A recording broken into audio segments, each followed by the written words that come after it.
నేను ప్రొఫెసర్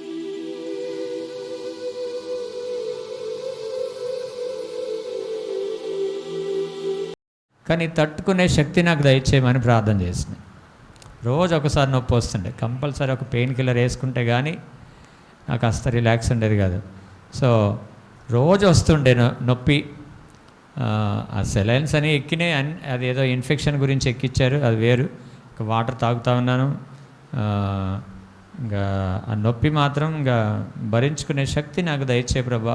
ఈ ఉపవాసం నేను ఆపేస్తే ఇంకా నేను మైక్ పట్టుకోలేను. ఇది ఉందిగా, ఇది చాలా డేంజర్. ఇది యోగ్యమైన వారికి మాత్రమే ఇది సపోర్ట్ చేస్తుంది. అయోగ్యంగా ఉంటే మాత్రమే దీన్ని వాడితే నిష్ప్రయోజనంగా మార్చబడుతుంది. నేను మైక్ పట్టుకొని నీ వాక్యాన్ని నేను బోధించలేనయ్యా అని ప్రభు సన్నిధిలో ప్రార్థన చేసుకున్నాను. ఒక 2-3 రోజులైతే ఏడ్చుకుంటూనే ప్రార్థన చేశాను.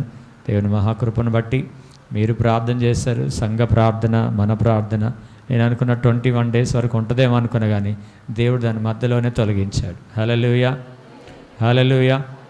ఒక గురువారం, వారం అయిపోయింది, 9వ రోజు మళ్ళీ మధ్యాహ్నం నీళ్ళు తాగుతున్నా నొప్పి స్టార్ట్ అయింది. మళ్ళీ నీళ్ళు తాగితే అసలు నొప్పి తక్కువ అవ్వాలి, కానీ ఇది ఏందో రివర్స్ ఉంది నాకు. స్టోన్ ఉన్న వాళ్ళు కొద్దిగా హెవీ వాటర్ తీసుకుంది ఏంటంటే ఆ వాటర్లో కొద్దిగా ఇదయ్యి పెయిన్ తగ్గిద్ది. నాకేందంటే నీళ్ళు తాగితే ఎక్కువ అవుతుంది. సో ఆ నొప్పితో ఉన్నప్పుడు సడన్గా రిలాక్స్ ఇచ్చింది. ఇంకా 9వ రోజు థర్స్డే రోజు సడన్గా రిలాక్స్ అయింది. నాకు కొద్దిగా మిరాకిల్ లాగా అనిపించింది ఇంకా అది. సో ఆ తర్వాత ఈ యూరిన్లోకి వస్తే అది యూరిన్ మంట రావాలి, మంట వస్తలేదు, ఏం వస్తలేదు.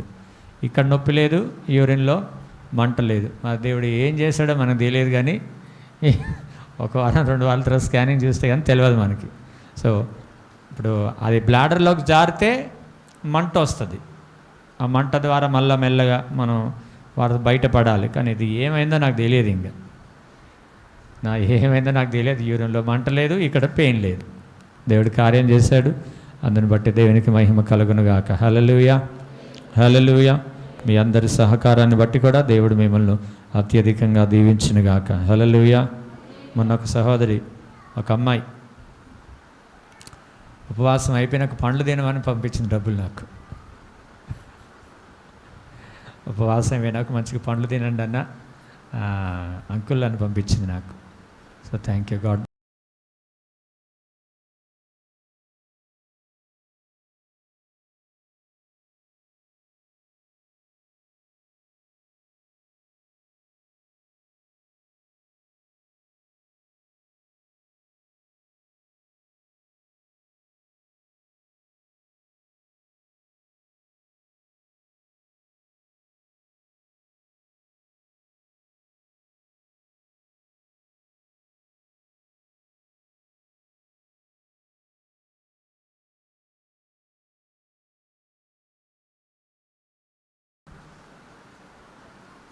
Number 1,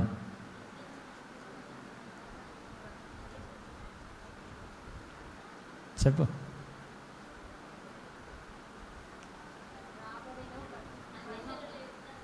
very good. అన్యజనుల ఎదుట దేవుని నామానికి అవమానము కలగకుండా మనం బ్రతకాలి. మన ప్రవర్తన అలాగుండాలి. రెండవది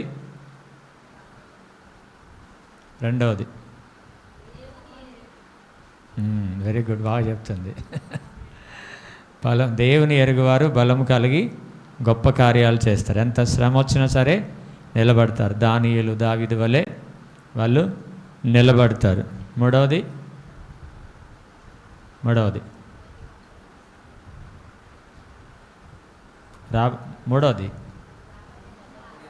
రాబడిలో ప్రథమ ఫలమును ఆస్తిలో భాగం ఇచ్చి దేవుని గణపరచాలి. ఈ 3 విధానాలుగా దేవుడు మనల్ని గణపరుస్తాడు. ఎలా గణపరుస్తాడు మనల్ని? దేవుడు ఎలా గణపరుస్తాడు?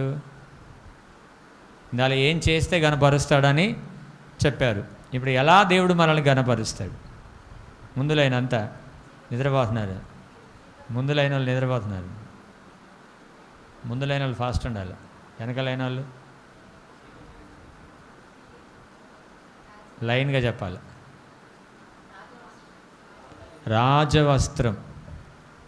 రాజవస్త్రాన్ని ధరింపజేసి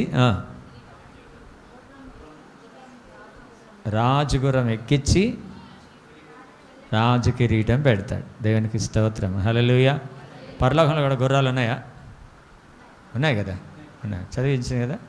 అంటే మనకు చూసారా దేవుడు ఎంత చక్కటి అద్భుతమైన వర్తమానాన్ని దేవుడు మనకు అనుగ్రహించాడంటే, ఎస్తేరు గ్రంథంలో ఉంది, ప్రకటన గ్రంథంలో రెండు దేవుడు జత చేసి మనకి ఇంతటి చక్కని వాక్యాన్ని దేవుడు మనకి అనుగ్రహించాడు. నేను కూడా ఎప్పుడు మీకు కూడా తెలుసా, నేను చెప్పిన తర్వాత అసలు ఇది నా ఆలోచనలోకి ఎట్లా వచ్చిందా అనిపిస్తుంది నాకే. సో నాకు పెద్ద జ్ఞానం ఏం లేదు, నేను బీటీహెచ్ థియాలజీ అవేం చేసినేం కాదు. దేవుడు ఇచ్చిన జ్ఞానాన్ని బట్టి, దేవుడు ఇచ్చిన ఆలోచనను బట్టి మాత్రమే నేను మీకు వాక్యాన్ని తెలియజేస్తూ ఉంటాను. దేవునికి స్తోత్రం. హల్లెలూయా. మంచిది. ఈరోజు సీనాయి కొండ మీద దేవుడు పలికిన 3 మాటలు ఈరోజు నేను మీకు తెలియజేస్తాను. సో కొన్ని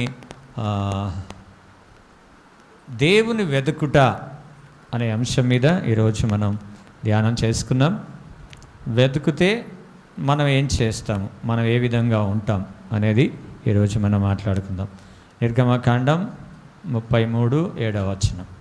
నిర్గమకాండం 33:7.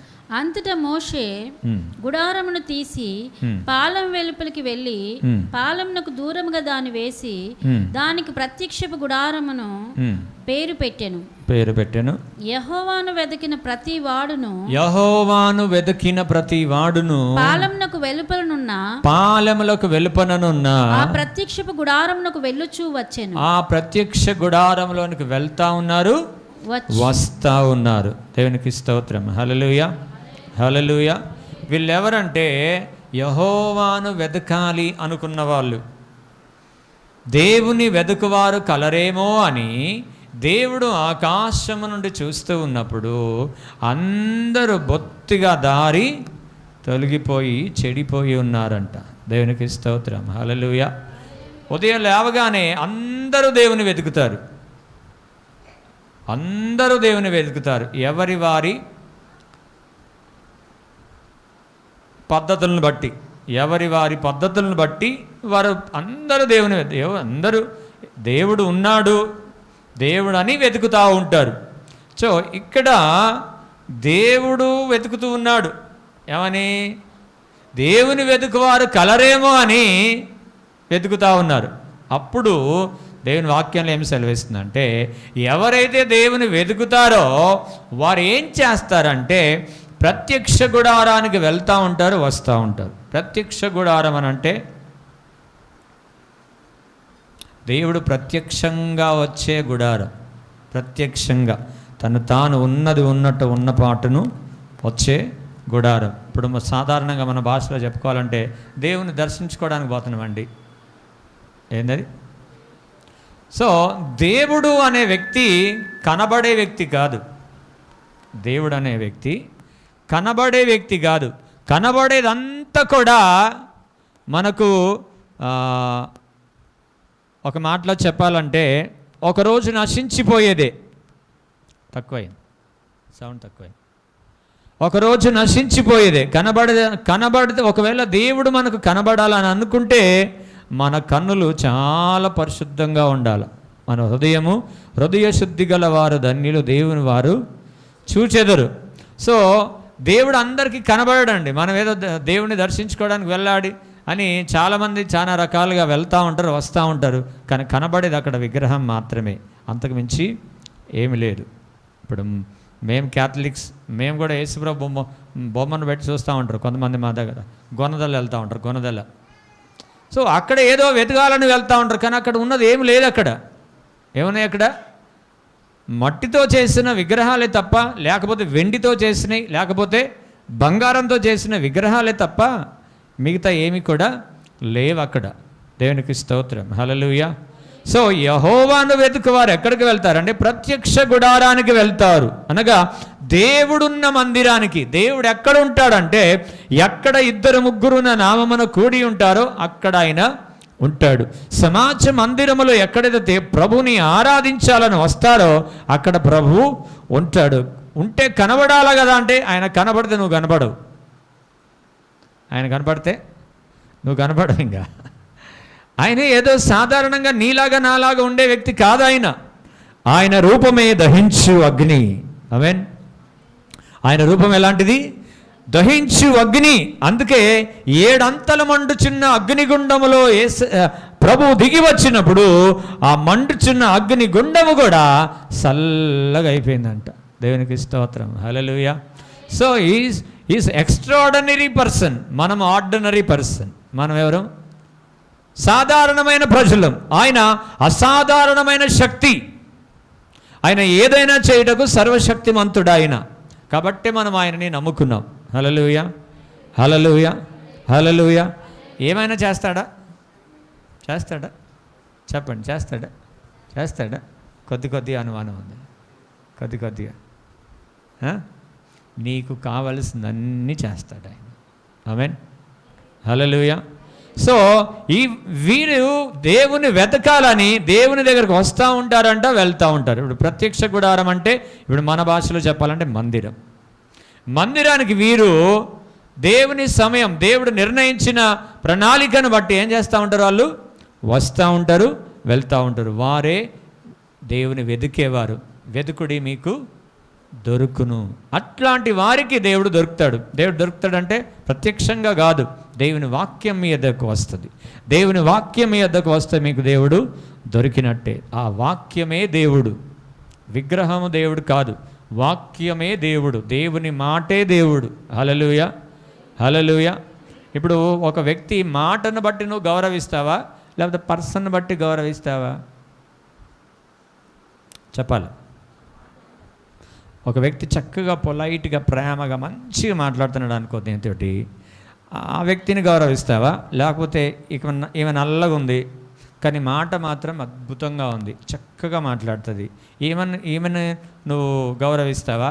ఉన్నాడు ఇంకొక ఆమె ఉంది, ఎర్రగా ఉంది, తెల్లగా ఉంది, ఎర్రగా దొండపల్లగా ఏంటది పూసుకొని పెండ పూసుకొని అందంగా కనిపిస్తుంది. కనిపించి ఇష్టం వచ్చినట్టు మాట్లాడుతుంది అనుకో, ఎవరిని గౌరవిస్తాను? పర్సనాలిటీని బట్ట, మాటను బట్టి. అంటే నీ నోటి మాటను బట్టి నీకు విలువ వస్తుంది. దేవునికి స్తోత్రం. హల్లెలూయా. బుద్ధివంతుడంట, జ్ఞానవంతుడు తక్కువగా మాట్లాడతాడంట. ఎక్కువగా మాట్లాడేవాడిని ఏమంటారు? చెప్పండి పెద్దలు, మీరు చెప్పండి. చెప్పాలి పెద్దవాళ్ళు. ఎక్కువ మాట్లాడిన వాడిని ఏమంటారు? మరియమ్మ చెప్పు. వదరబోతు అంటారు. ఏమంటారు? వదరబోతు అంటాడు. అంటే వాడు మాటలే ఇంకా ఏం ఉండవు, మాటలు మాట్లాడుతూనే ఉంటారు కానీ చేతలు ఏమాత్రం, చేతలు చూస్తే 0. దేవునికి స్తోత్రం. హల్లెలూయా. సో దేవుని వెతికేవారు మాత్రం ప్రభు సన్నిధికి వచ్చినప్పుడు ఆయన అదృశ్యంగా నిన్ను దర్శిస్తాడు. హల్లెలూయా, హల్లెలూయా. నీకు ఏ రోగమున్నా, ఏ వ్యాధి ఉన్నా, ఏ బాధ ఉన్నా, హృదయం నిండా బాధ కలిగి వచ్చావనుకో, ఆ బాధను నీకు తొలగిస్తాడు ఒక్కసారి. అట్లా నువ్వు హృదయపూర్వకంగా దేవుని వెతుకుతూ ఉన్నావు అనుకో, అదృశ్యుడైన దేవుణ్ణి ప్రభా నాకు సహాయం చేయమని ఆయన నీ మాటతో ఆయనతో మాట్లాడుతూ ఉన్నావు అనుకో, నీ హృదయంలో చాలా ఆ భారానంతా కూడా దేవుడు అకస్మాత్తుగా దేవుడు తొలగించునుగాక. హల్లెలూయా. అలా తొలగించబడితే దేవుని కార్యం, అప్పుడు దేవుడు నీకు కార్యం చేశాడని అర్థం ఇస్తుంది. దేవునికి స్తోత్రం. హల్లెలూయా. అయితే ఇక్కడ జరిగిన పరిమాణం ఏంటంటే, ఎందుకు ఈ ప్రత్యక్ష గుడారం వెలుపల కట్టారు, పాలెం వెలుపల కట్టారు? సో మన ఇంటి పక్కన మందిరం ఉండదు. మన ఇంటి పక్కన మందిరం ఉంటుందా? ఉండొచ్చు, ఉండకపోవచ్చు. సో ఎక్కడ మందిరం ఉన్నా మనం అక్కడికి వెళ్తూ ఉండాలి, వస్తూ ఉండాలి. వర్షం వచ్చినప్పుడు చెప్పాలా, రావాలనా వద్దా? చెప్పాలా? పెద్దలు కుర్చీలో కూర్చున్న వాళ్ళు చెప్పాలనా? వర్షం వచ్చినప్పుడు రావాలనా వద్దా? వర్షం లేనప్పుడు, ఎండ వచ్చినప్పుడు, ఎండ లేనప్పుడు, ఎట్లయినా రావాలా. అది సో వర్షం వస్తే ముడుక్కొని మంచి ముడుక్కొని, ఏమండి వర్షం వస్తుంది, చల్లగా ఉంది, కొద్దిగా చికెన్ పట్టుకురాబో. ఏంటది? వర్షం వస్తున్నా అంటావు, మురుక్కుంటున్నా అంటున్నావు, మళ్ళీ నేను ఎక్కడ పోవాలి తడుచుకుంటా అంటే, ఏం కాదులే వచ్చి నాకు స్నానం చేసుకుంది కానీ పోయి ముందే చికెన్ తీసుకురాబో. వేడివేడిగా వండుకొని తిందాం. వేడివేడిగా నువ్వు వేడివేడిగా వండుకుంటావు, మంచిగానే ఉంటుంది. కానీ ఏశావుకు పట్టిన గతి పట్టిద్ది. అర్థమైందా? ఏశావుకి ఏం గతి పట్టింది? ఒక్క పూట కూటి కోసం భ్రష్టత్వం సంభవించుకుంది.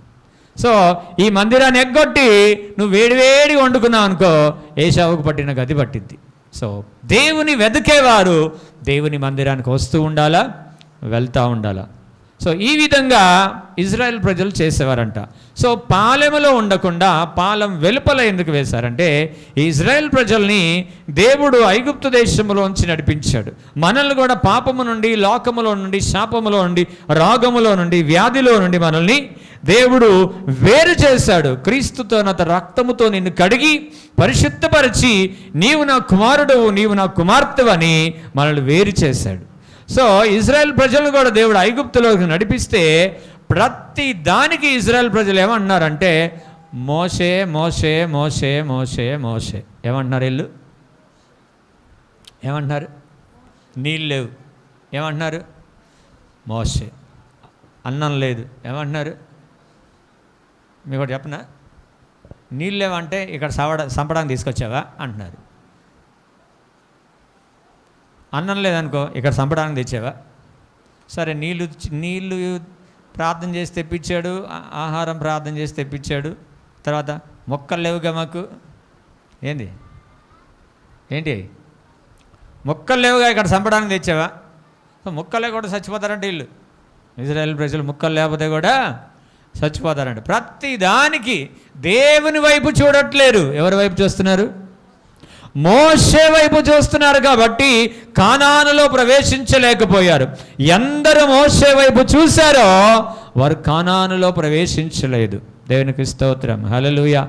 ఎవరైతే తమ కష్టములో, బాధలో, వ్యాధిలో, రోగములో, నిరుత్సాహములో, నిట్టూర్పులో, అన్ని సందర్భాలలో ప్రభు నాకు సహాయం అని ఎవరైతే చూశారో వారు మాత్రమే కానానికి వెళ్ళారు. హల్లెలూయా. చెప్పలు కొట్టాం ఒకసారి గట్టిగా. సో ఈరోజు చెప్పేది ఏంటంటే, పాస్టర్ గారు, పాస్టర్ అమ్మ గారు 21 రోజు ఉపవాసం చేశారు, వాళ్ళు ఏదో ఇవాళ ఉంటుంది అనుకుంటే మాలో ఏం ఉండదు, మట్టి తప్ప. మనం చూడాల్సింది ఎవరిని అంటే దేవుని చూడాలి. వారిలో 21 రోజు చేశారు కాబట్టి వాళ్ళు ఏదో ఫుల్ పవర్ ఉంటుంది, ఇవాళ మాకు అన్ని ఇచ్చేస్తారు వాళ్ళు అని. మా దగ్గర ఏం ఉండదు, మా దగ్గర ఏముండదు. మనం చూడాల్సిందే, మీరైనా నేనైనా చూడాల్సిందే అంటే మన ప్రభువుని చూడాలి. మన కొరకు రక్తము కార్చిన యేసయ్యను చూడాలి. ఆ పాప భారం అని అంటాం దాన్ని. పాపము చేసే ప్రతి వ్యక్తి పాప భారముతో ఉంటాడు. అందుకే దేవుడు అన్నాడు, ప్రయాసపడి భారము మోయిచున్నవారా నా దగ్గరికి రండి, నేను మీకు విశ్రాంతిని ఇస్తాను. సో ఈ పాపం అనేది బహుభారమైంది, అది ఎవరు తీసివేయలేంది. కాబట్టి యేసుక్రీస్తు తన రక్తము చిందించుట వలన పాప క్షమాపణ భూలోకానికి వచ్చింది. దేవునికి స్తోత్రం, హల్లెలూయా, హల్లెలూయా. సో నేల ఎవరి నిమిత్తం శపించబడింది? నేల ఎవరి నిమిత్తం శపించబడింది? చెప్పండి.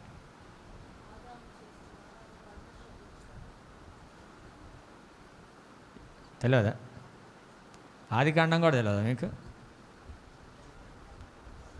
పోనీ నేల శపించబడ్డదని తెలుసా? దేని బట్టి శపించబడ్డది?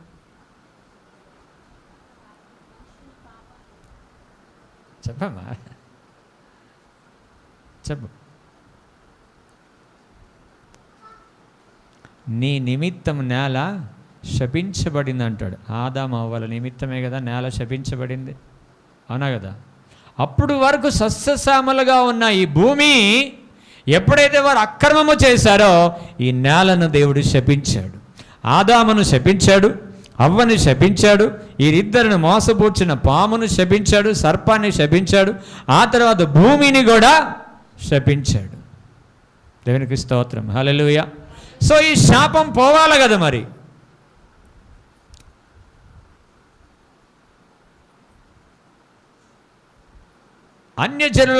అన్యజనులలో వ్రాయబడినది ఏంటంటే, నీ కర్మ నువ్వు అనుభవించాలి, పాపానికి తగిన ప్రతిఫలం, శిక్ష నువ్వు అనుభవించాలని ఉంటుంది.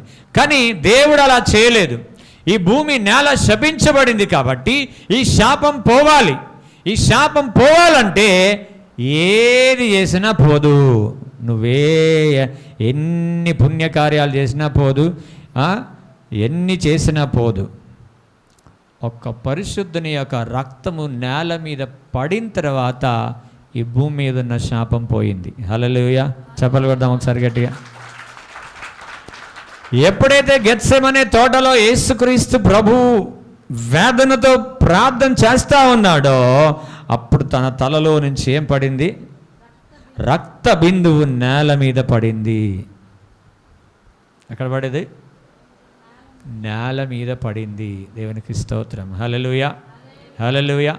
ఈ రక్త బిందువు నీ హృదయం అనే నేల మీద ఎప్పుడైతే పడుతుందో అప్పుడు నువ్వు పవిత్రపరచబడతావు. ఆమేన్. ఈ నేల ఒకటి, నీ హృదయము కూడా ఒక వ్యవసాయం, నీ పొలం. హృదయము కూడా ఒక పొలం, ఇందులో విత్తనాలు విత్తబడుతూ ఉంటాయి, మంచి మంచి మాటలు ఇందులో చాచబడుతూ ఉంటాయి. కాబట్టి ఎప్పుడైతే ఈ రక్తము నీ హృదయం మీద పడిద్దో అప్పుడు ఆ శాపం అంతా కూడా తొలగిపోతుంది. హల్లెలూయా, హల్లెలూయా, హల్లెలూయా. సో ఈ ఇశ్రాయేల్ ప్రజలు దేవుని వైపు చూడట్లేరు, కానీ మోషే వైపు చూస్తున్నారు. చదవండి అన్నమాట. 32:1 నిర్గమకాండం 32:1. మోషే కొండ దిగకుండా తడువు చేయుట ప్రజలు చూచినప్పుడు ఆ ప్రజలు అహరోను వద్దకు కూడి వచ్చి, లెమ్ము, మా ముందర నడుచుటకు ఒక దేవతను మా కొరకు చేయుము, మా ముందు నడుచుటకు ఒక దేవతను చేయి, ఐగుప్తులో నుండి మమ్మల్ని రప్పించిన ఆ మోషే అనువాడు ఏమాయనో మాకు తెలియదని అతనితో చెప్పిరి.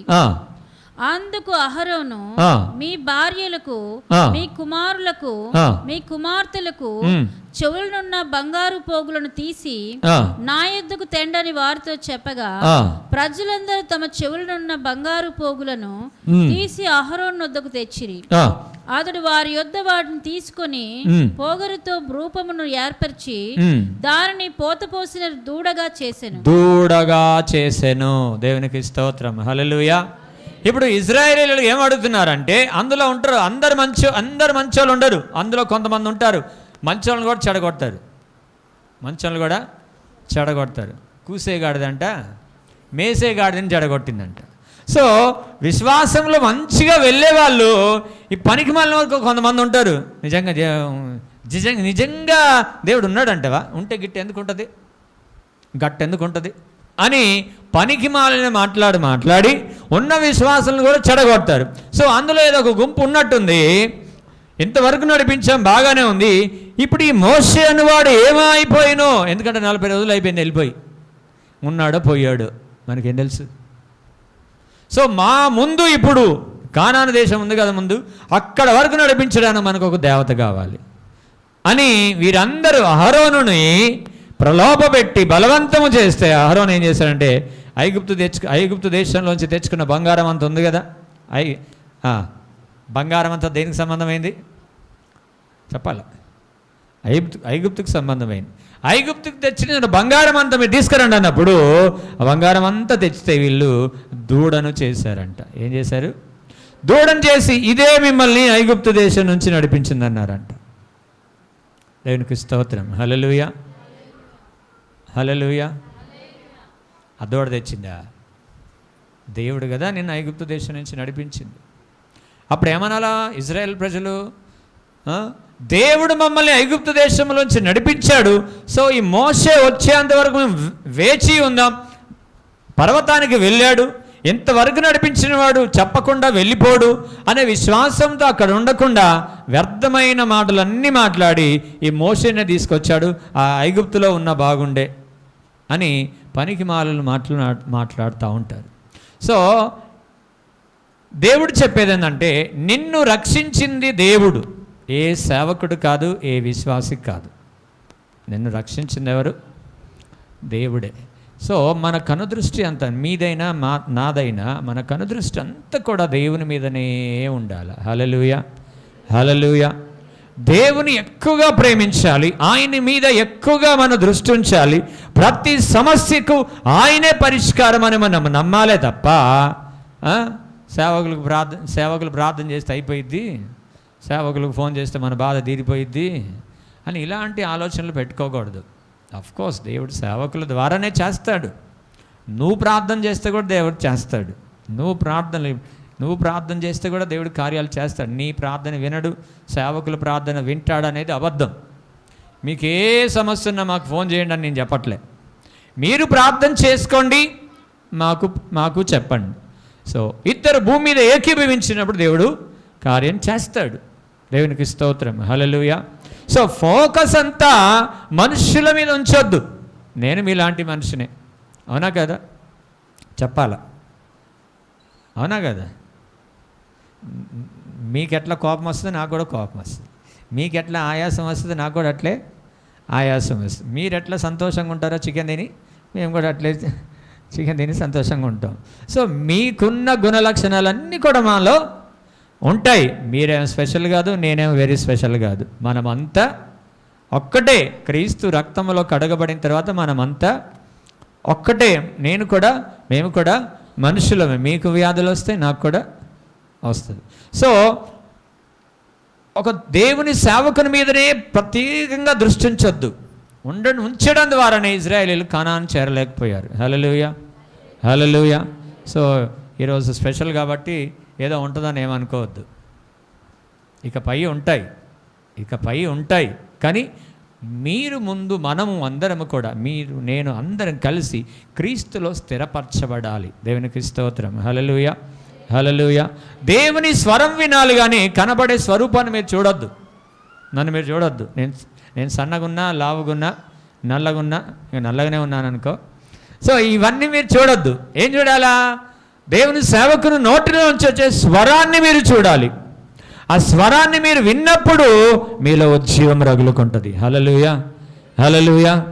సో మాలో కూడా బలహీనతలు ఉంటాయి, మీలో కూడా బలహీనతలు ఉంటాయి. ఉంటాయా ఉండవా? ఇప్పుడు మాలో మీకు కొన్ని బలహీనతలు కనపడినప్పుడు ఏం చెప్తాడులే చెప్పి ఆయనకి వచ్చని చెప్తానే ఉంటాడు. కూర్చున్న వాళ్ళకి మాకు శాత కావద్దు, కూర్చున్న వాళ్ళకి మీకే శాత కాకపోతే నిలబడి నాకు ఎట్లా శాత అవుతుంది? సో ఇట్లా కొంతమంది బ్యాచ్ ఉంటా ఉంటారు. సో వీళ్ళు ఏం చూస్తున్నారంటే నన్ను చూస్తున్నారు, అంటే దేవుని సేవకులను చూస్తున్నారు. చూడడం ద్వారా ఆ మాటలు మీకు హృదయంలోకి వెళ్ళట్లే. స్వరాన్ని వినాలి. దేవుని వాక్యం అనే స్వరాన్ని మీరు వినాలి. దేవుడు నాతో ఏం మాట్లాడుతున్నాడు ఈ వాక్యం ద్వారా అనేది మనము గమనించగలిగిన వ్యక్తులమై ఉండాలి. దేవునికి స్తోత్రం, హల్లెలూయా. ద్వితీయోపదేశకాండం 4:12 ద్వితీయోపదేశకాండం 4:12 యెహోవా ఆ అగ్ని మధ్య నుండి మీతో మాట్లాడెను. మాటల ధ్వని మీరు వింటిరి గాని ఏ స్వరూపమును మీరు చూడలేదు. స్వరం మాత్రమే వింటిరి. మరియు మీరు చేయవలనని ఆయన విధించిన నిబంధన. చాలు. అక్కడ దేవుని స్వరం మాత్రమే విన్నారు కానీ స్వరూపాన్ని చూడలేదు. వాళ్ళు ఏం చేశారు? వాళ్ళు స్వరూపాన్ని చూడలేదు. దేవుడు మాట్లాడేటప్పుడు స్వరూపములో నుంచి స్వరముతో మాట్లాడాడు. సో స్వరూపము చూడదు కానీ స్వరాన్ని వినాలి. దేవుని స్వరాన్ని వినాలి. దేవుని వాక్యం మనలోనికి వస్తూ ఉన్నప్పుడు, మన దగ్గరకు వస్తూ ఉన్నప్పుడు యూ షుడ్ రిసీవ్ ఇట్. అది మనం హృదయంలోనికి తీసుకోవాలి. అది తీసుకున్నప్పుడు వాక్యం ఎప్పుడైతే నీ హృదయంలోనికి వెళ్తుందో అది పనిచేస్తుంది, అది జీవం ఇస్తుంది. హల్లెలూయా.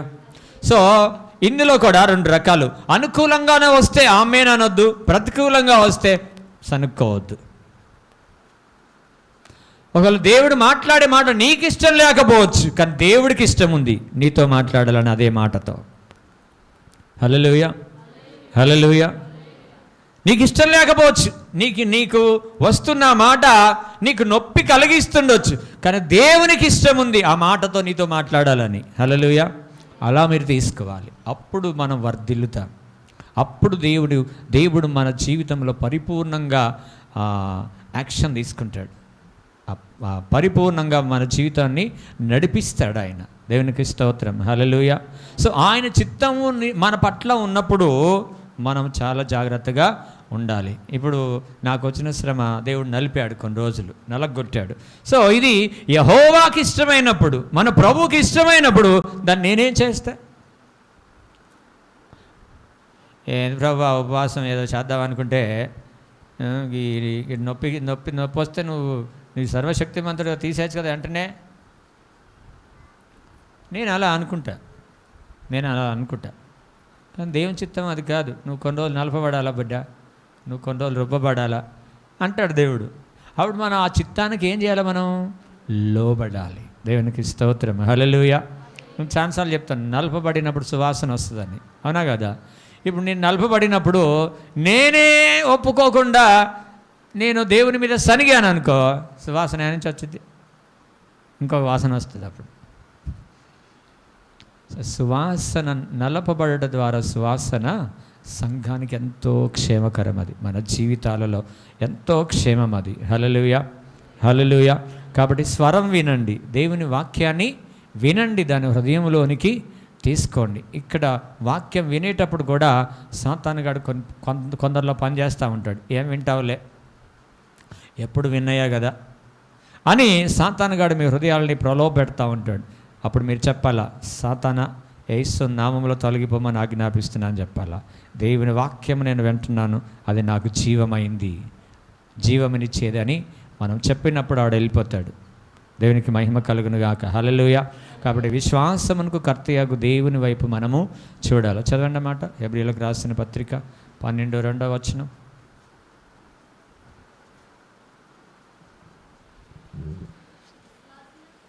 విశ్వాసమునకు కర్తయగు దాని కొనసాగించువాడునైనా 2 అమ్మా.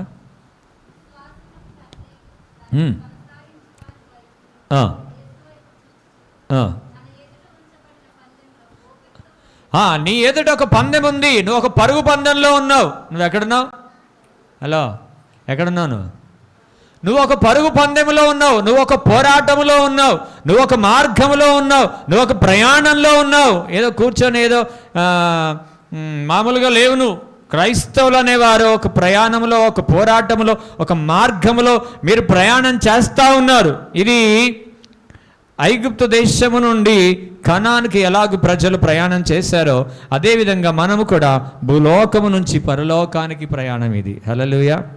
ఎక్కడి నుంచి ఇది? భూలోకము నుంచి పరలోకానికి నేరు ప్రయాణం ఇది.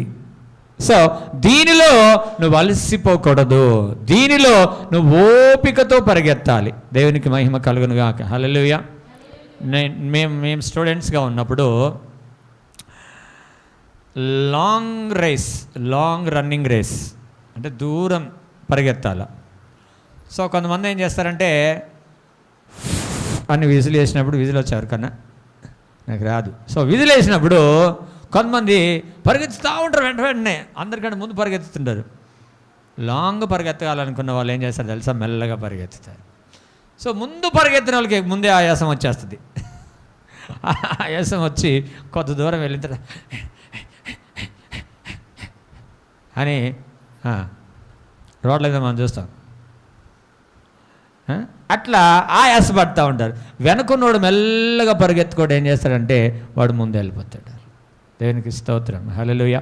సో ఓపిక మనకి అవసరం. అన్నిటికీ తొందరపడద్దు, అన్నిటికీ తొందరపడకుండా ఓపికతో.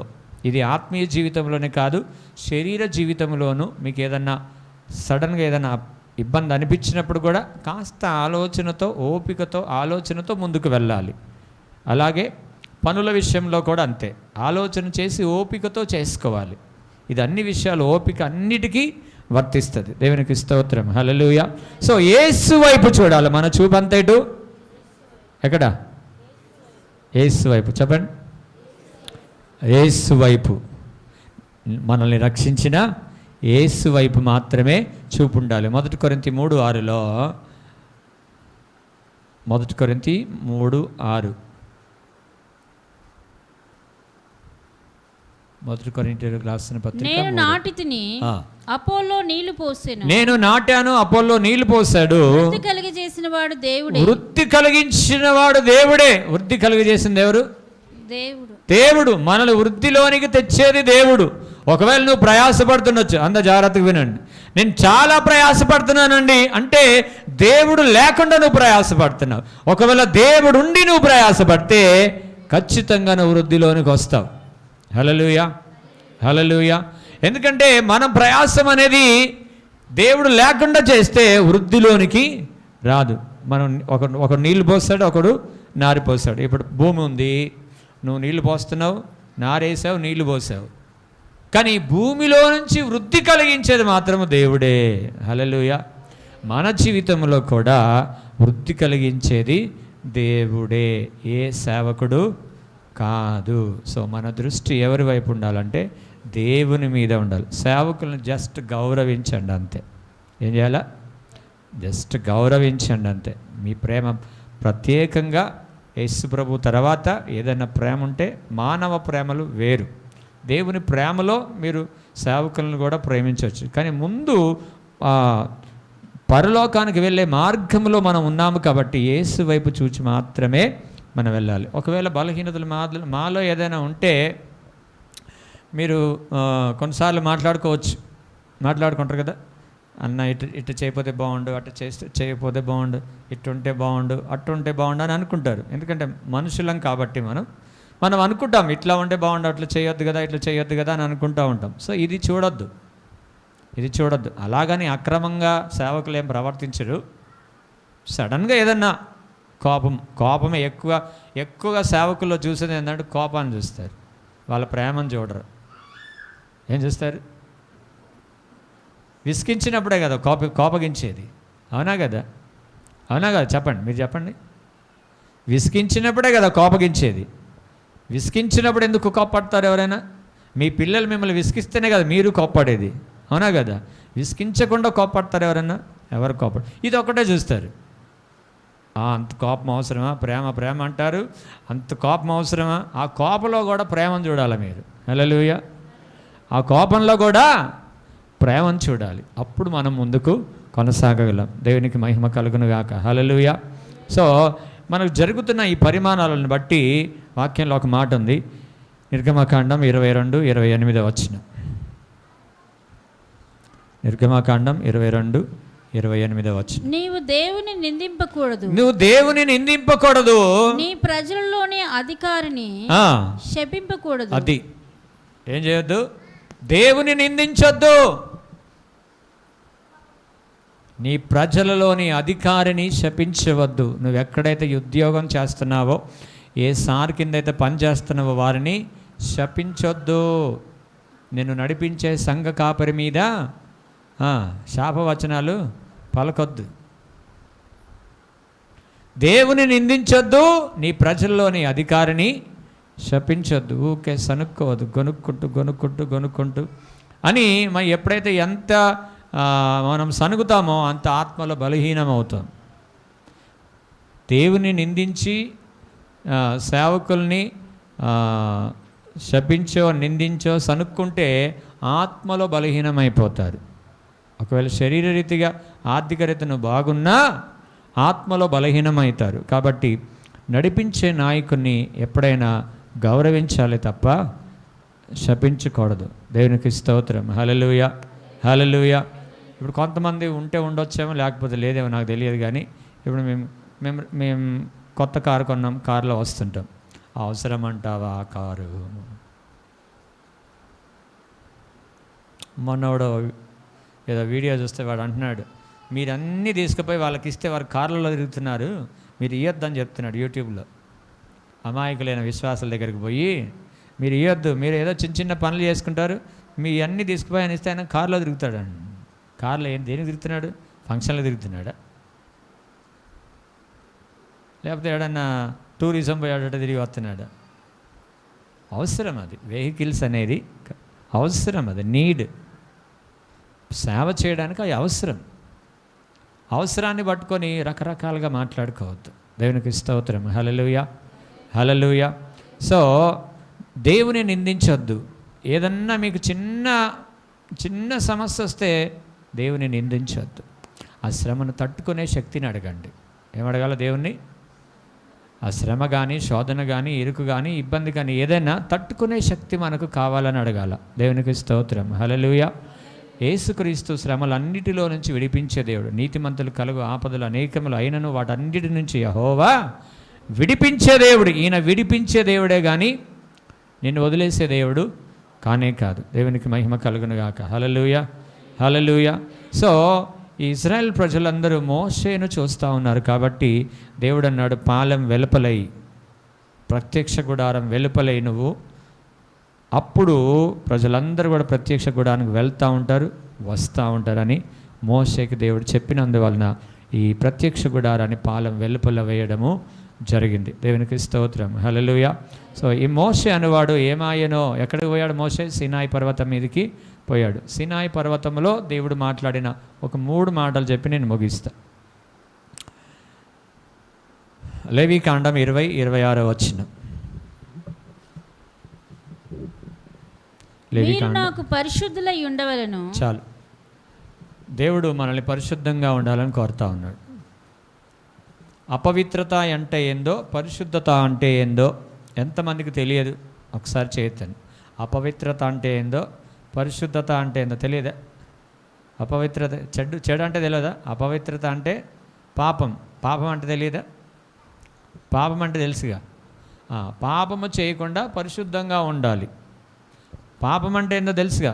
ఈ పాపము పరిశుద్ధత తెలియనివారు. అపవిత్రత అంటే అర్థం కాలేదేమో ఆయనకి. సో పాపం అంటే ఏందో తెలుసుగా. తెలియని వాళ్ళు ఎవరైనా ఉన్నారా? పరిశుద్ధం అంటే ఏందో తెలుసుగా. పాపానికి వ్యతిరేకమే పరిశుద్ధత. సో పరిశుద్ధంగా ఉండాలని దేవుడు మోషేకు ఆజ్ఞాపించాడు. మీ జనులను నువ్వు పరిశుద్ధపరచమన్నాడు. పరిశుద్ధంగా ఉండాలి. ఎందుకంటే దేవుడే అన్నాడు, నేను పరిశుద్ధుడిని కాబట్టి మీరును పరిశుద్ధులైన. మీకు తెలియని మాటలు ఏం చెప్పట్లేదు, ఈరోజు మీకు తెలిసిన మాటలే. ఇందులో చాలా క్లారిటీగా ఉండాలని చెప్తున్నాను. సో పరిశుద్ధంగా ఉండాలంటే దేవుడు ఒక 10 ఆజ్ఞలు ఇచ్చాడు. 10 ఆజ్ఞలు ఇచ్చాడు. ఎన్ని ఆజ్ఞలు ఇచ్చాడు? 10 ఆజ్ఞలు ఇచ్చాడు. మొట్టమొదటిగా ఏమన్నాడు దేవుడు? నేను తప్ప వేరే దేవుడు నీకు ఉండకూడదు. నేను తప్ప వేరే దేవుడు నీకు ఉండకూడదు. ఎందుకన్నాడు ఆయన నేను తప్ప వేరే ఒక దేవుడు నీకు ఉండకూడదని? వేరే దేవుళ్ళని పూజిస్తే ఏమైంది? అందరు దేవుళ్ళే కదా. అందరూ దేవుళ్ళే కదా. యేసుప్రభు కూడా దేవుడే కదా. ఎందుకన్నాడు యేసు? దేవుడు ఎందుకన్నాడు నేను తప్ప వేరొక దేవుడు నీకు ఉండకూడదని? సర్వాన్ని సృష్టించింది ఎవరు? దేవుడు. మనం నమ్మే దేవుడు. పాత నిబంధనలో యెహోవా అని ఉంది, కొత్త నిబంధనలో యేసుక్రీస్తు అని ఉంది. సో తండ్రి, కుమార, పరిశుద్ధ ఆత్మదేవుడు ముగ్గురు కలిస్తేనే ఈ ప్రపంచాన్ని అంతా సృష్టించారు. సృష్టికర్త ఆయన కాబట్టి అందుకే అన్నాడు నేను నిన్ను సృష్టించాను. సృష్టించింది ఎవరు?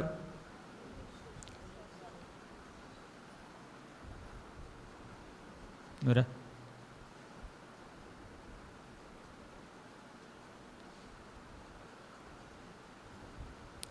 ఇప్పుడే అమ్మాయి ఉంది. ఈ అమ్మాయి వాళ్ళ నాన్న ఎవరు చెప్పాలి? చేయొద్దు. ఈ అమ్మాయి వాళ్ళ నాన్న నువ్వు కాదా? చేయొద్దు. సో ఆయన ఎంతమంది ఎత్తారు ఇప్పుడు? ఈ అమ్మాయి వాళ్ళ నాన్న ఎవరు అంటే ఎంతమంది ఎత్తారు? చెప్పండి అమ్మా. ఒక్కరే కదా ఎత్తింది? ఇద్దరు ఎత్తారా? ముగ్గురు ఎత్తారా? ఒక్కరే ఎత్తారు కదా. పో నువ్వురా.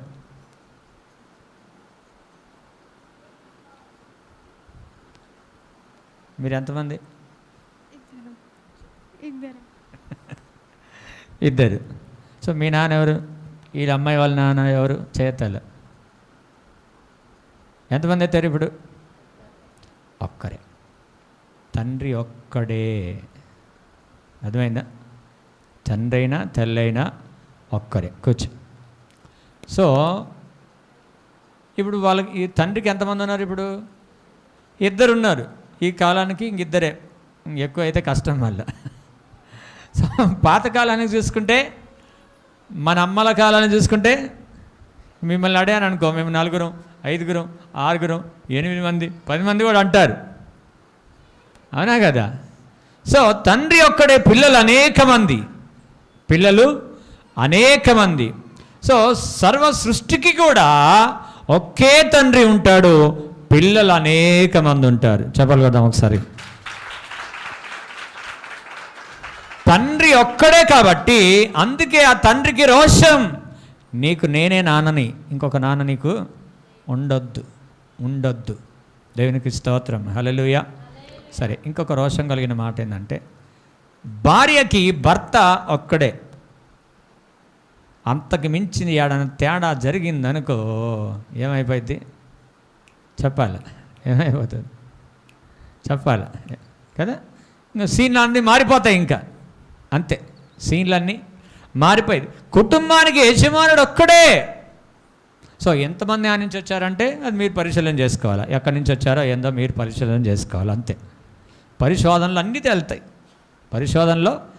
తేలుతాయి. అందుకే అన్నాడు దేవుడు, నేను తప్ప ఇంకొక దేవుడు నీకు ఉండొద్దు, నేను తప్ప ఇంకొక నాన్న నీకు ఉండొద్దు. దేవునికి స్తోత్రం, హల్లెలూయా. ఎందుకంటే మనుషులందరూ ఒకే రూపంలో ఉన్నారు. తల, 2 చేతులు, బాడీ, కాళ్ళు. దీనికి మించి ఇంకేమైనా ఉన్నాయా? 4 చేతులు, 4 తలలు, ఏమైనా ఉన్నాయా? ఎక్కడ చూసారా? ఒకవేళ బాడీ ఒకటి ఉండి తలలు 2 ఉంటే వాళ్ళు తీసేయడానికే చూస్తారు ఆ తలని. సో ఇలాంటి విచిత్రమైన కనపడతాయి. కానీ మనుషులందరూ, ప్రపంచంలో అందరూ కూడా ఒకే దేవుడు కాబట్టి అందరూ ఒకే రీతిగా ఉన్నారు. హల్లెలూయా. అందుకే ఒక్క సూర్యుడే ప్రపంచాన్ని అంతటికి వెలిగిస్తున్నాడు. హల్లెలూయా. ఒక్క సూర్యుడు ప్రపంచానికి వెలిగిస్తున్నాడు, ఒక్క దేవుడే ప్రపంచానికి దేవుడై ఉన్నాడు. హల్లెలూయా. అందుకే అన్నాడు, నేను తప్ప వేరొక దేవుడు నీకు ఉండకూడదు. రెండవది, విగ్రహారాధన చేయొద్దు. నా విగ్రహం కూడా చేసుకొని మీరు పూజించొద్దు. విగ్రహారాధన, ఇందాక వాళ్ళు ఏం చేశారంట? దూడం చేశారంట. ఏం చేశారు మీకు తెలుసా? ఒక ట్రెండ్ ఏందో మనం చూస్తాం. ఇప్పుడు కూడా అది ఆ దూడను పూజిస్తూనే ఉన్నారు ప్రజలు. పూజిస్తున్నారా లేదా? ఇప్పుడు కూడా ఆ దూడను పూజిస్తున్నాడు. కొత్త ఇల్లు కట్టుకుంటారు, మంచిగా ఉంటుంది ఇల్లు. ముందు దూడొచ్చి 2 వేస్తే కానీ, దూడొచ్చి 2 వేస్తే కానీ ఆ ఇల్లు పరిశుద్ధం. ఎక్కడదండి ఇవన్నీ ఆచారాలు, పద్ధతులు? దేవుడు మన ఇంట్లో ఉంటే మనకు పరిశుద్ధం. మంచి కట్టుకుంటారు అంతా, మళ్ళీ ఉంచుకోవచ్చు కదా అట్నే, పొంగలు మళ్ళీ కడిగేసుకుంటారు. మళ్ళీ అట్లే ఉంచుకొని అది తీసి ఒక సెల్ఫ్లో పెడితే ఇంకెంత బాగుంటుంది అది చేయరు మళ్ళీ. సో ఇవన్నీ మనుషుల పద్ధతులు, ఆచారాలు ఎన్నో లోకానికి. ఇప్పటికీ ఆ దూడను పూజిస్తున్నారు. ఐగుప్తులో నుంచి తెచ్చిన దూడను ఇప్పటికి కూడా దేశంలో దాన్ని పూజిస్తూనే ఉన్నారు. దేవునికి స్తోత్రం. ఆ దూడ కాదు నిన్ను రక్షించేది, నీ కొరకు రక్తము చిందించిన యేసుక్రీస్తు నిన్ను రక్షించేది. హల్లెలూయా. సో ఆ దేవుణ్ణి విగ్రహారాధన చేయకూడదు, దేవుని నామాన్ని వ్యర్థంగా ఉచ్చరించకూడదు. ఆ తర్వాత విశ్రాంతి దినాన్ని పాటించాలి. తర్వాత తల్లిదండ్రుల్ని గౌరవించాలి. నరహత్య చేయకూడదు. కొంతమంది నరహత్య అనగానే కత్తితో పొడవాల్సిన అవసరం లేదు, మాటలతో చంపేస్తారు. కొంతమంది చూపులతో కూడా చంపేస్తారు. ఇట్లా గట్టిగా చూసినామంటే చాలు, ఇంకా అయిపోయి. సో మాటలతో చంపేటోళ్ళు ఉన్నారు, చూపులతో చంపేసేటోళ్ళు కూడా ఉన్నారు. కొంతమంది భర్తలు తాగి వస్తుంటే చూడాలి, ఇంకా భార్య గడగడ వణుకుతుంది. ఇంకా ఈ ఏడొస్తాడో, ఏడగొడతాడో, ఏం చేస్తాడో అని ఒకటే భయం. సాయంత్రం ఎందుకు అయిందో అనుకుంటుంది ఆమె. పగలంతా ఆడనే ఉంటాడు కదా, బయటికి పోతాడు, పగలంతా ఆడనే ఉంటాడు, సాయంత్రం ఎందుకు అయిద్దో అని భయం ఆమెకి. దేవునికి స్తోత్రం, హల్లెలూయా, హల్లెలూయా. సో ఈ రకంగా ఉంటారు. అంటే ఈ రాగానే ఆ రంగంలో గజ వణుకుతూ ఉంటారు. సో తాగుబోతుల బ్యాచ్లు వేరే ఉంటారు. సో చూపులతో కూడా చంపేస్తారు. ఇంకా భర్తకి సావే, ఆ భార్యకి సావే, రోజు సావే. కొంతమంది మంచిగా భర్త తెచ్చి పెడితే కూడా ఇంట్లో టీవీ ముందు నుంచి కదలకుండా పాప మీద డీసెంట్ ఫెలో ఉంటాడు ఆయన. మంచి ఉద్యోగం చేసుకొని వస్తాడు, పని చేసుకొని వస్తాడు. వచ్చేటప్పుడు నిన్ను ప్రేమించి ఏదో కాస్త జిలేబియో లేకపోతే పకోడియో లేకపోతే సమోసానో తీసుకొని వస్తాడు నిన్ను ప్రేమించి. సో ప్రేమించి రాగానే భార్య ఏం చేయాలా? రాగానే అవన్నీ అందుకొని వేడి నీళ్ళు పెట్టి స్నానానికి రెడీ చేసి ఏదైనా చేయాలి. కొంతమంది ఇంకా టీవీ కత్తుకొని అటునే ఉంటారు. బల్లి గోడ కత్తుకుంటూ చూడు, బల్లి గోడ కత్తుకుంటూ చూడు, అట్లా అత్తుకుంటారు. ఆయన వచ్చింది కూడా తెలియదు, వచ్చాడులే. సీరియల్ మిస్ కావద్దు, ఏది మిస్ అయినా. ఏం మిస్ అవ్వద్దు. సీరియల్ మిస్ అయిందంటే నువ్వు డిస్టర్బ్ చేసినావంటే నీ పని అయిపోయింది. ఇంకా ఒక ఆయన అన్నాడంట, నేను 5 సంవత్సరాలతోటి దయ్యంతోనే ఉన్నాడంటాడంట. ఎన్ని సంవత్సరాలతో అంట? 5 సంవత్సరాల నుంచి దయ్యంతోనే ఉన్నాడంటాడంట. సో ఇప్పుడు ఆయన భార్య ఏమైంది? ఆయనకి దెయ్యంలాగా ఉందన్నమాట. సో దేవదూతల్లాగా ఉండాలా. ఎట్లా ఉండాలా? భార్యలు ఎట్లా ఉండాలా? దేవదూతల్లాగా ఉండాలా. దేవునికి స్తోత్రం, హల్లెలూయా. భర్తలు కూడా సత్పురుషుల్లాగా మంచిగా ప్రేమ కలిగి ఉండాలి. దేవునికి మహిమ కలుగును గాక, హల్లెలూయా. నరహత్య చేయకూడదు, తర్వాత దొంగిలకూడదు, దొంగతనం చేయొద్దు, మనుషుల దగ్గర దొంగతనం చేయొద్దు, దేవుని దగ్గర దొంగతనం చేయొద్దు. దేవుని దగ్గర కూడా దొంగతనం చేయొచ్చుగా, చేయొద్దా? చేసేవాళ్ళు ఎంతమంది లేదు, మన సంఘంలోనే ఉన్నారు చాలామంది దేవుని దగ్గర దొంగతనం చేసేవాళ్ళు. అది ఎట్లా? దేవునికి ఇవ్వకుండా. సో ఆ తర్వాత దొంగతనం చేయొద్దు, వ్యభిచరించకూడదు, చూపుల్లో కూడా ఆలోచనలు రాకూడదు. భర్తకైనా భార్యకైనా చూపులతో కూడా పరాయి పురుషుని పరాయి స్త్రీ మీద ఆలోచనలు రాకూడదు. ఇతరులది నువ్వు ఏది కూడా ఆశించకూడదు. నీదైతేనే తీసుకో. చీపురుపుల్లో కూడా వేరే వాళ్ళది నీ దగ్గర ఉండొద్దు. చీపురు ఊడిస్తానని తీసుకున్నావా, వాళ్ళకి ఇచ్చేయాలి. ఒకసారి ఊడిసిన తర్వాత కొంతమంది అటు ఉంచుకోలేమ్మా పర్లేదులే అంటారు, అప్పుడు ఉంచుకో. వాళ్ళు ఉంచుకోమంటే ఉంచుకో. సో ఏది కూడా ఉంచకూడదు. అలా మనం దేవుని సన్నిధిలో పరిశుద్ధంగా ఉండాలి. ఒకటి పరిశుద్ధంగా ఉండాలి. రెండవది నిర్గమకాండం 31:12-15 వచనం వరకు. 31:12 నుంచి. మరియు యెహోవా మోషేతో ఇట్లనెను, నీవు ఇశ్రాయేలీయులతో నిజముగా మీరు నేను నియమించిన విశ్రాంతి దినములను ఆచరింపవలను, మిమ్మల్ని పరిశుద్ధపరచు యెహోవాను నేనే అని మీరు తెలుసుకున్నట్లు అది మీ తరతరములకు నాకును మీకును గుర్తగును. కావున మీరు విశ్రాంతి దినములను ఆచరింపవలను, నిశ్చయముగా అది మీకు పరిశుద్ధము. దానిని అపవిత్రపరచువాడు తన ప్రజల్లో నుంచి కొట్టివేయబడును. 6 దినములు పనిచేయవచ్చును, 7వ దినము యెహోవాకు ప్రతిష్ఠితమైన విశ్రాంతి దినం. ఆ విశ్రాంతి దినములో పనిచేయి ప్రతివాడు తప్పక మరణ శిక్ష నొందును. సో ఒక క్రీస్తును నమ్ముకున్న వ్యక్తి నువ్వైతే ఖచ్చితంగా ఈ పరిశుద్ధ దినాన్ని నువ్వు పాటించాలి. ఆమెన్, ఆమెన్, హల్లెలూయా. పరిశుద్ధ దినాన్ని ఖచ్చితంగా పాటించాలి. నీ ఊపిరిపోతే తప్ప, లేదా నువ్వు అనారోగ్యుడు అయి హాస్పిటల్లో ఉంటే తప్ప. పరిశుద్ధ దినాన్ని ఖచ్చితంగా ఈ ప్రత్యక్ష గుడారానికి నువ్వు రావాల్సిందే. వస్తూ ఉండాలా, వెళ్తూ ఉండాలా. అది దేవుని ఆజ్ఞ. ఎవరి ఆజ్ఞ అది? నిన్ను ప్రేమించిన దేవుని ఆజ్ఞ, నా ఆజ్ఞ కాదు, సేవకుల ఆజ్ఞ కాదు. ఇది నిన్ను ప్రేమించి నిన్ను రక్షించిన దేవుని ఆజ్ఞ ఏంటంటే విశ్రాంతి దినాన్ని ఖచ్చితంగా నువ్వు పాటించే వ్యక్తిగా నువ్వు ఉండాలి. ఒకవేళ దేనిని నువ్వు ప్రేమించి వెళ్ళినా అది నీకు పాపముగా మార్చబడుతుంది. హల్లెలూయా, హల్లెలూయా, హల్లెలూయా, హల్లెలూయా. ఎందుకంటే వాక్యంలో రాయబడి ఉంది, నిర్గమకాండం 33:6 వచనంలో. కాబట్టి 33:6 వచనం, ఇశ్రాయేలీయులు హోరేబు కొండ యొద్ద తమ ఆభరణములను తీసివేసి వారు ఏం చేస్తారంటే ఆభరణాలన్నీ తీసేశారంట. ఎవరిల్లు చెప్పండి? ఎవరు?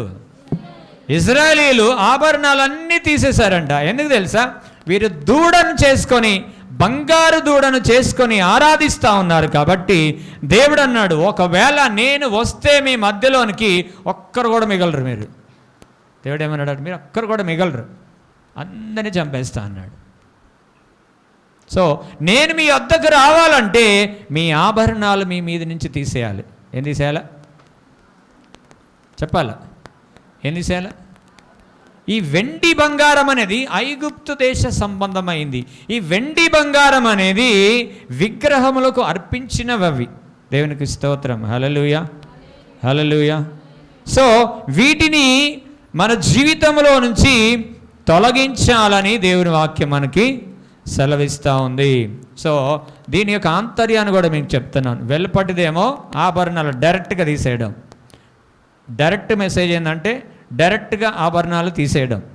రెండవది, దేవుని మందిరంలోనికి రావడానికి నిన్ను ఏది ఆశించి అభ్యంతరపరుస్తుందో దాన్ని తొలగించుకోవాలి నీ జీవితంలో నుంచి. హల్లెలూయా.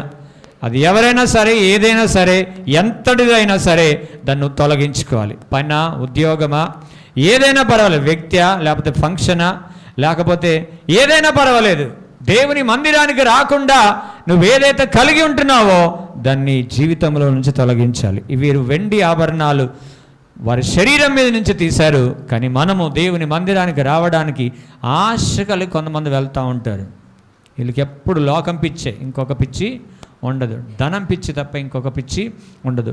అది మీ జీవితంలోంచి తొలగించుకోవాలి. అప్పుడు దేవుడు అన్నాడు, నా సన్నిధి మీకు తోడుగా వచ్చును. చెప్పలు కొడదాం గట్టిగా.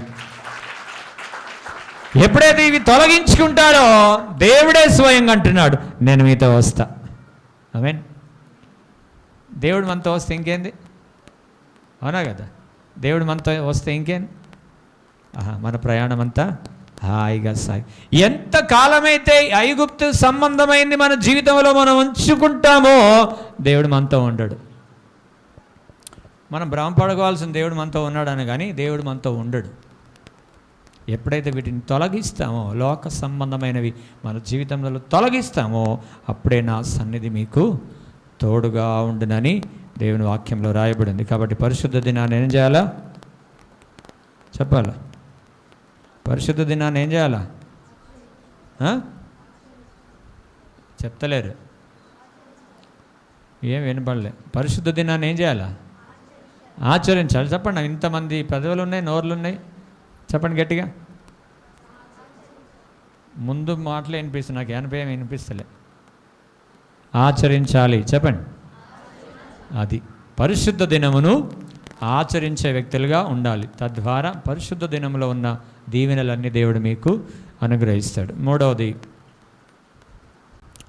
నిర్గమకాండం 25:8.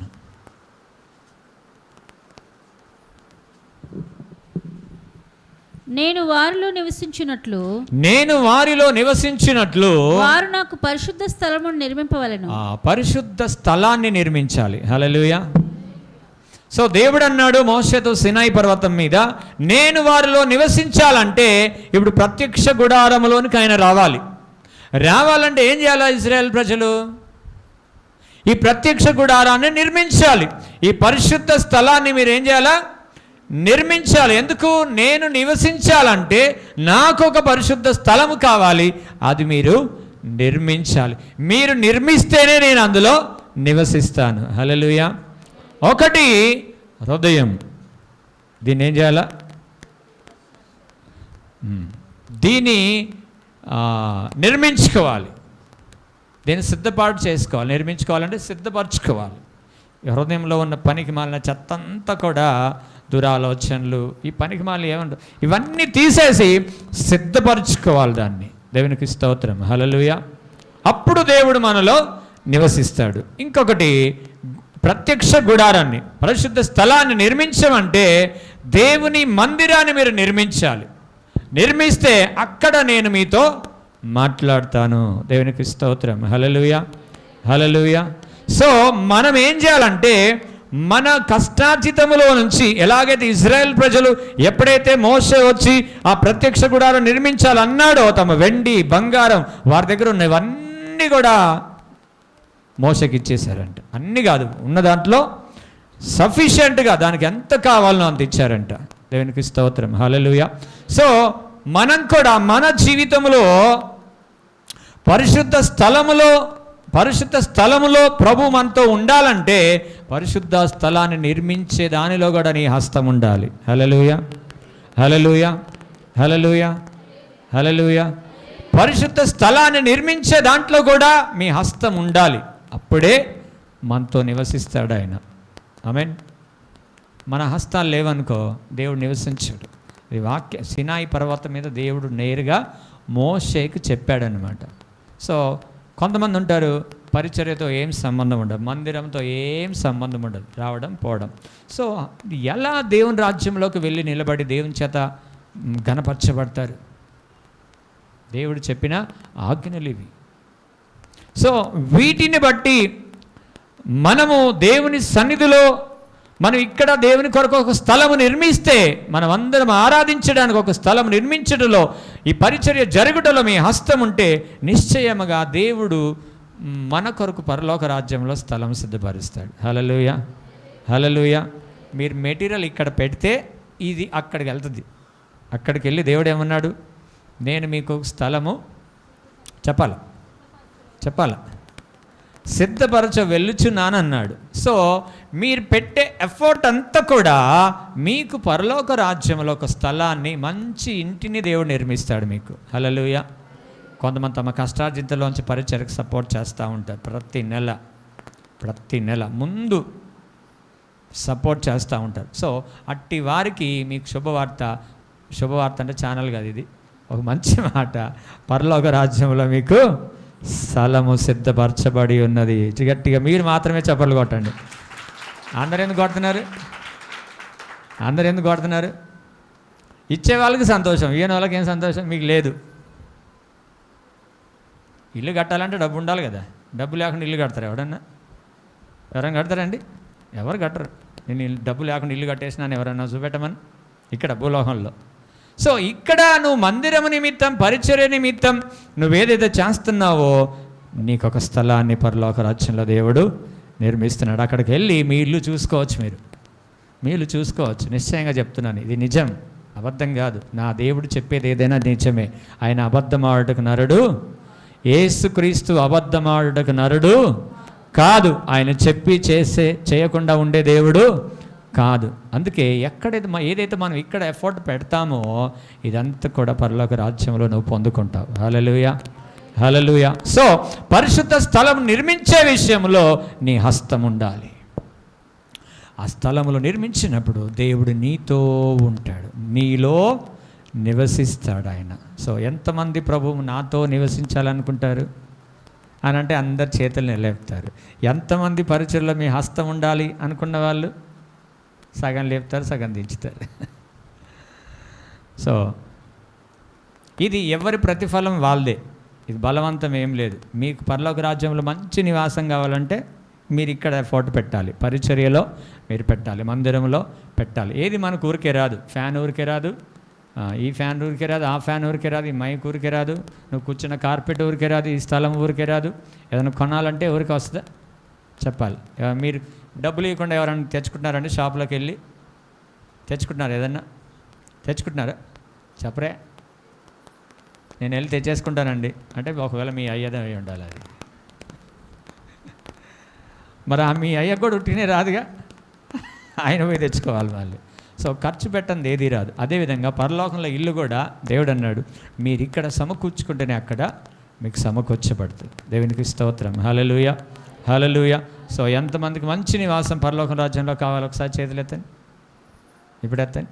ఎంతమందికి పరలోక రాజ్యంలో మంచి నివాసం కావాలన్నా?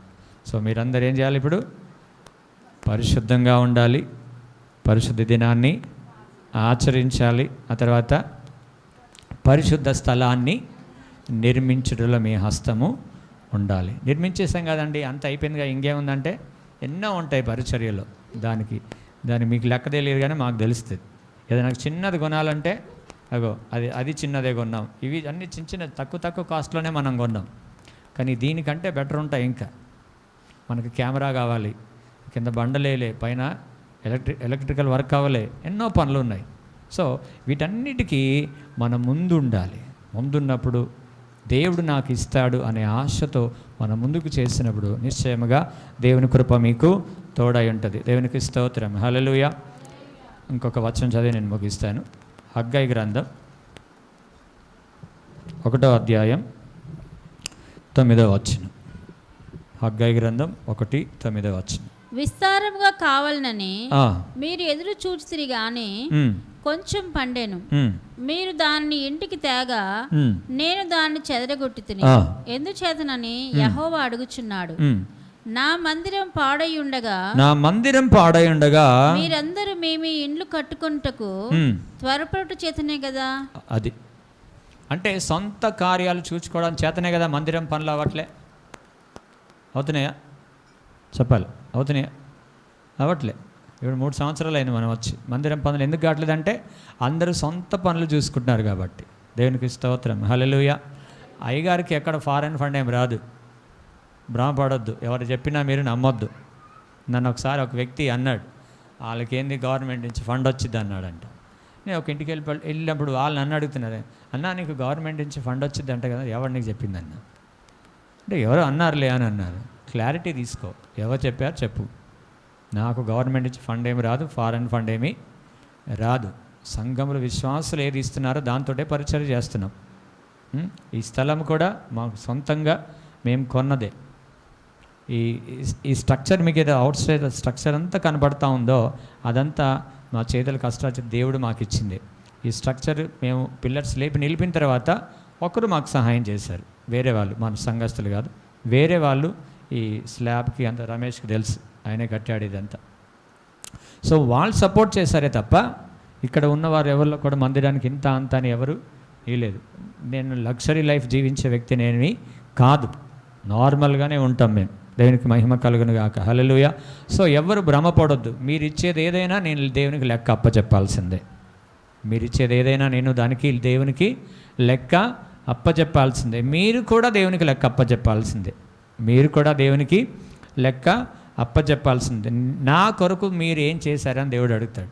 సో ఇక్కడ నా మందిరం ఎందుకు ఇలా ఉందంటే మీరు మీ సొంత కార్యాలనే చూసుకుంటున్నారు కాబట్టి, మీ సొంత కార్యాలతో పాటు దేవుని కార్యం కూడా చూడాలని దేవుడు తన ప్రజలకు హెచ్చరిస్తూ ఉన్నాడు. ఎవరికి? తన రక్తములో కడగబడిన తన ప్రజలకి. మనము దేవునికి పరిచర్యకు మనమే చేయకపోతే ఎవరు చేస్తారు? ఇంకా మన ఇంటికి మనమే విరోధులమైతే మన ఇల్లు ఎవరు కడతారు? అవునా కదా? సో ఇది మన దగ్గర లక్షల కోట్లు ఉన్న వాళ్ళు ఎవరు లేరు. ఉన్నారు ఎవరన్నా? లక్షల కోట్లు ఉన్న వాళ్ళు ఎవరన్నా ఉన్నారా? ఉంటే మనం చెప్తాం ఏంటి మేము? ఉంటే మనం చెప్తాం ఏంటి మేము? సో మనం అందరికీ నార్మల్ ప్రజలు ఉన్నారు, చిన్న చిన్న ఉద్యోగాలు చేసుకునే వాళ్ళు, లేదంటే చిన్న చిన్న పనులు చేసుకునే. సో ఇదంతా ఒక్కరితో ఏమవ్వదు, కానీ అందరు కలిస్తే అవుతుంది. ఆమేన్. అవుతుందా కదా?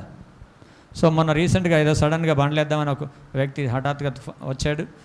అది ఏం ఆటంకమైందో తెలియదు, అక్కడ ఏదో ఆటంకమైందంట, అమౌంట్ రాలేదని చెప్పాడు. సో మీరు ఇచ్చిన డబ్బులు నేనేం చేసినా అది వ్యర్థం కాకుండా బాత్రూమ్ ట్యాంక్ పెట్టడం, కొద్దిగా పెయింటింగ్ వేయడం, ఇవన్నీ చేయగలిగాం. సో ఏదో ఒక పని అయితే జరిగింది. నేను అంటున్నాను, ఒకవేళ అని వాళ్ళు కూడా మీరు తీర్మానం చేసుకొని నేను ఇస్తాను అని మీరు తీర్మానం తెలియజేస్తే జనవరి 1 కల్లా బండ్లు వేస్తాను, నేనే వేస్తాను. ఇవ్వని వాళ్ళు ఇప్పుడు ఇచ్చే వాళ్ళందరిని బట్టి మా పోషణ జరుగుతూ ఉంది. పోషణ అంటే కొద్ది అన్నం ఒకటే కాదు, మాకు 2 వెహికల్స్ ఉన్నాయి. వెహికల్స్, అబ్బాయి చదువు, సో మా ఇల్లంతా నడుస్తూ ఉంది. సో ఈ అదనంగా ఇప్పుడు మీరు ఇవ్వని వాళ్ళు మీరు తీర్మానం చేసుకుంటే ప్రతి నెల మేము చేస్తాము, మేము కూడా మా భాగము దేవుని భాగం దేవునికి ఇస్తాము అని మీరు తీర్మానం చేసుకుంటే మాత్రం నేను అంటున్నాను, వచ్చే ఏప్రిల్ మీటింగ్స్ కల్లా కింద పని పైన పని చేసి చూపిస్తాను నేను మీకు. తీర్మానం చేసుకుంటే దేవునికి స్తోత్రం, హల్లెలూయా. అంత డబ్బు వస్తుందని మీరు అనుకుంటారు, అంతేం రాదు. సో మీరు వచ్చేదాన్ని నేను ఇన్స్టాల్మెంట్గా నేను కడుతూ ఉంటాను. అది కొద్ది టైం పట్టవచ్చు. సో నమ్మకంగా మీరు చేస్తే నేను కూడా నమ్మకంగా చేస్తాను. దేవునికి మహిమ కలుగును గాక, హల్లెలూయా. మీరు ఇచ్చే ప్రతి పైసకు నేను దేవునికి లెక్క అప్పచెప్తాను. అది ఆ ధైర్యం నాకున్నది. లేకపోతే ఇంక మనం ఇలాగే మోకరించినప్పుడల్లా ఎడగొచ్చుకుంటుంది, ఆడగొచ్చుకుంటుంది. సో కొంతమంది మన బండలు అనగానే ఇచ్చేశారు కొంతమంది. సో దాన్ని మనం వేరే దానికి వాడాం. కానీ మీ డబ్బులు ఇవ్వకపోయినా కనీసం దేవుని భాగం దేవునికి ఇవ్వగలిగితే మీ హృదయం విశాలపరుచుకుంటే ఖచ్చితంగా ఈ మందిరం పని అంతా కూడా పూర్తి చేసుకుంటాం. మీరు ఇంకొక పని పక్క స్థలం మనం కొనాలి, పక్క స్థలాన్ని మనం కొనాలి. ఇది అటాచ్మెంట్ ఉంది కాబట్టి వాళ్ళు అమ్మడానికి చాలా రోజుల నుంచి పెడుతున్నారు. మీరందరూ ప్రార్థన చేయండి, మీరందరూ ప్రార్థన చేయండి. దేవుడు మనకు ఒక అద్భుతము చేయాలి. ఆమేన్. ఒక అద్భుతము చేయాల, అంతే, చేయాల. సో మీరు చేసేది మీరు చేయండి, దేవుడు చేసేది దేవుడు చేస్తాడు. మోకరించండి, ప్రార్థన చేసుకుందాం. ఒకటి, పరిశుద్ధంగా ఉండాలి. రెండవది, పరిశుద్ధ దినాన్ని ఆచరించాలి.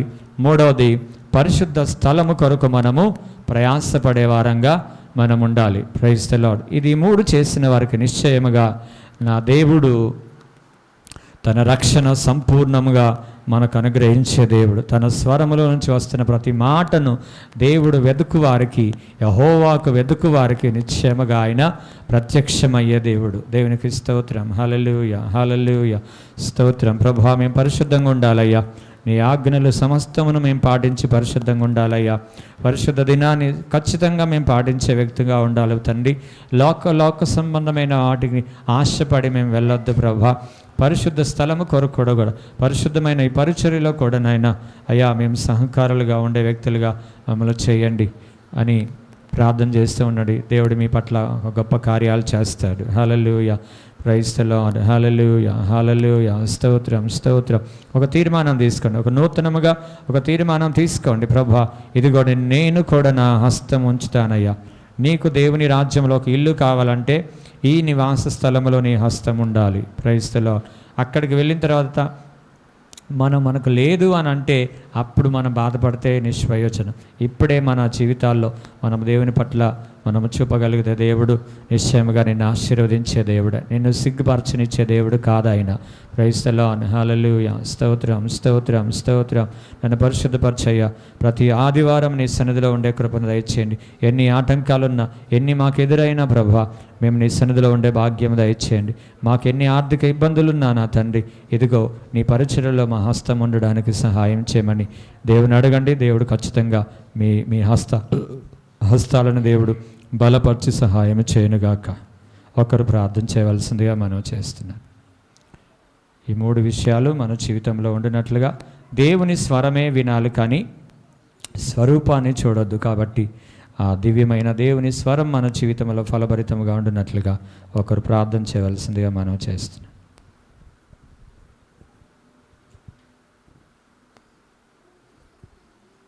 భాగ్య చే